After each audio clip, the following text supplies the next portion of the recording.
Halo, assalamualaikum warahmatullahi wabarakatuh, Sobat 62 sekalian, pemirsa channel YPT TV Bumi Ayu, terutama para pemerhati tanaman herbal yang berkhasiat untuk obat-obatan tradisional.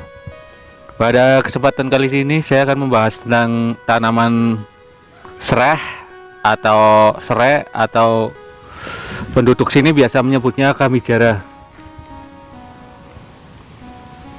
Buat ibu-ibu atau mama tentunya sudah sangat hafal dengan jenis rempah-rempah yang satu ini.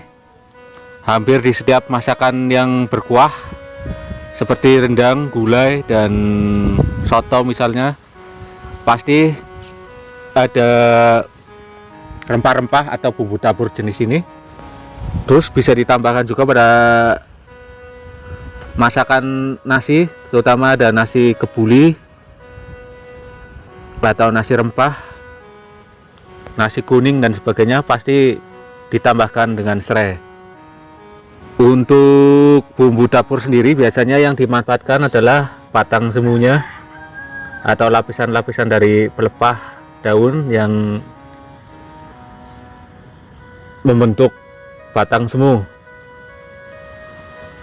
Sedangkan batang aslinya sendiri berupa rimpang tersembunyi di dalam tanah.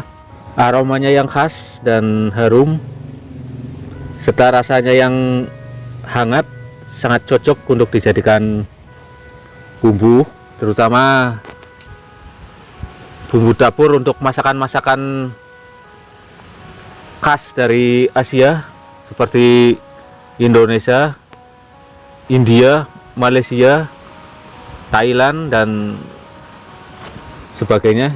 Sangat akrab dengan rempah-rempah jenis ini. Serai juga terkenal sebagai obat-obatan atau obat herbal, terutama untuk obat oles atau obat bengkak yang dioleskan, sejenis minyak, lotion, ataupun balsem. Ini ada yang namanya minyak serai atau minyak kamijara, digunakan untuk membalur anggota tubuh, biasanya pada bagian kaki atau tangan yang bengkak karena encok, asam urat, maupun kesleo. Ini bisa menggunakan minyak serai.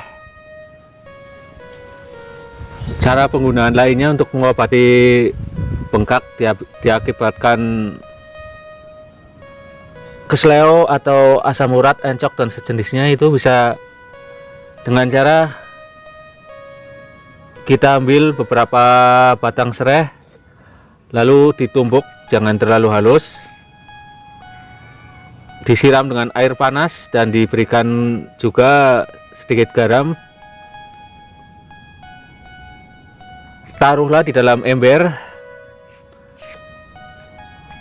air panas yang sudah bercampur dengan tumpukan serai tadi.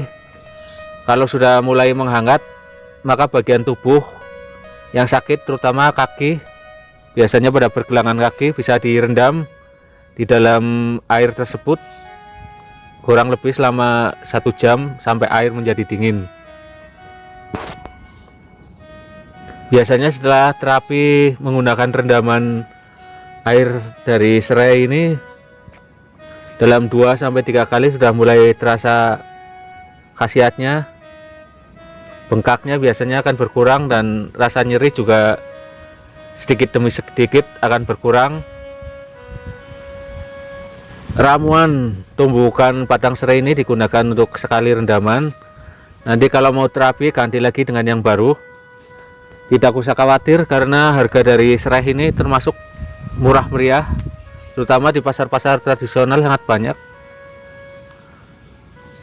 Biasanya kalau di tempat saya 1.000 atau 2.000 perak per ikatnya, bisa berisi antara 20 hingga 30 batang serai. Dan juga serainya sudah bersih, sudah dibuang daun-daunnya, tinggal mencuci dan menumbuknya untuk dijadikan ramuan anti peradangan karena bengkak. Untuk ciri-cirinya sendiri sangat gampang kalau kita mau menanam atau kebetulan sudah nemu di pinggir kebun atau di halaman rumah. Batangnya sendiri persis sekali seperti padi atau alang-alang. Daunnya juga sama kayak daun alang-alang, kayak daun padi. Yang membedakan biasanya serai ini tumbuhnya kan bergerombol atau membentuk rumpun yang cukup banyak. Kalau tidak dipanen biasanya dalam satu rumpun atau satu gerombolan ini terdapat sampai ratusan batang serai.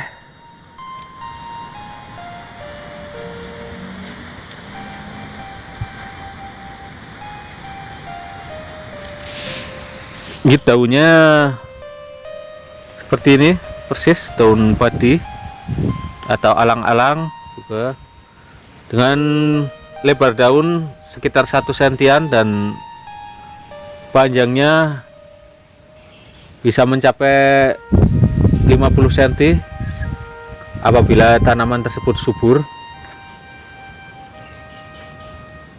Dan yang paling khas adalah aromanya.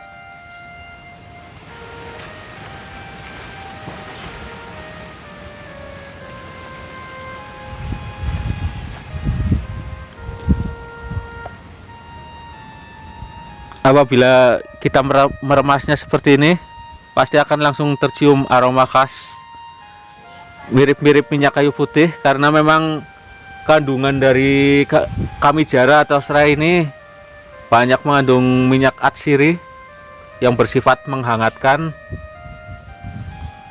dan aromanya juga sama, ada sedikit mirip-mirip kayu putih, sedikit mirip minyak telon juga. Segala masakan dan nasi yang diberi serai ini akan tercium aroma yang khas, yang sangat sedap dan menggugah selera untuk menyantapnya. Untuk perkembangbiakannya sendiri cukup mudah. Biasanya jenis-jenis rumput-rumputan seperti ini berkembang biak dengan anak tunas atau vegetatif. Jarang saya temukan ada pohon serai yang sampai berbunga atau berbiji, menghasilkan biji. Kebanyakan adalah petani mengambil anakan dari tanaman serai yang sudah siap untuk dipindahkan. Satu batang biasanya dalam sebulan kalau pertumbuhannya subur sudah bisa menghasilkan 2 sampai 5 anakan dari tanaman serai tersebut. Ini tanaman serai ini baru saya pindahkan dari pinggiran sawah. Ini adalah induknya yang asli. Baru sekitar 2 bulan sudah mempunyai 1, 2, 3, 4, 5, 6, sudah ada 6 anakan. Berhubung ini masih di penghujung musim kemarau, jadi hujan masih jarang-jarang, jadi belum begitu subur. Nanti biasanya kalau terkena hujan akan cepat sekali banyak tumbuh anakan-anakan baru. Tanaman serai ini biasanya ditanam oleh emak-emak ataupun juga para petani. Kalau emak-emak biasanya menanam tanaman serai di halaman rumah atau di belakang rumah. Bisa menggunakan polybag apabila tidak punya tanah yang cukup luas. Satu polybag saja bisa untuk persediaan bumbu sepanjang waktu. Selama tanaman tersebut masih subur, diambil, akan tumbuh lagi, diambil, tumbuh lagi.